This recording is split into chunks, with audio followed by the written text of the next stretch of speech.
ہمارے وقت میں گھر کی سب سے زیادہ قیمتی چیز سلائی مشین ہوا کرتی تھی۔ فریج، ٹی وی اور واشنگ مشین زیادہ گھروں میں نہیں ہوتی تھی، اس لیے سلائی مشین کا بہت خیال رکھا جاتا تھا۔ خواتین گھروں میں کپڑے خود ہی سلائی کر لیا کرتی تھی۔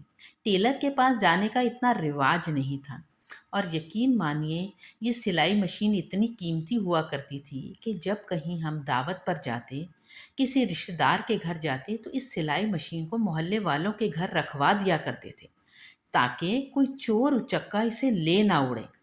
خواتین کی یہ سب سے زیادہ ضرورت کی چیز ہوتی تھی، اس لیے اس کا خیال بھی بہت رکھا جاتا تھا۔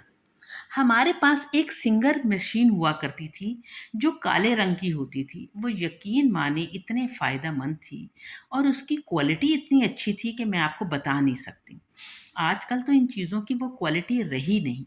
اس کے بعد ابو نے یہ مشین مجھے لا کر دی۔ یہ مشین ابو نے اس وقت بھی سیکنڈ ہینڈ لی تھی، لیکن اس کی بھی کارکردگی بہت ہی لاجواب ہے۔ اس کی سلائی بہت اچھی ہے اور اس کی رفتار بھی بہت عمدہ ہے۔ میں اکثر اس میں آئل وغیرہ ڈالتی رہتی ہوں اور اس مشین کا بہت خیال رکھتی ہوں کیونکہ یہ مشین مجھے بہت پسند ہے۔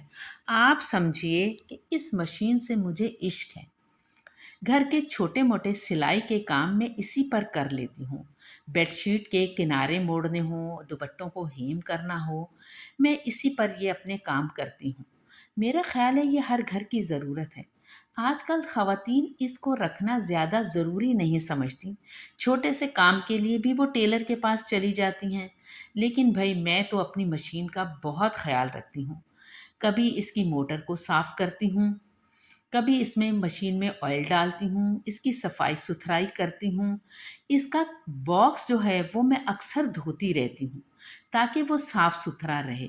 اس کی موٹر کا خیال کر کے اس کو بیک سائڈ پر باندھ کر رکھ دیتی ہوں اور اس کو باکس لگا کر بہت احتیاط اور خیال سے رکھتی ہوں کیونکہ یقین مانیے یہ بڑی ضرورت اور کام کی چیز ہے۔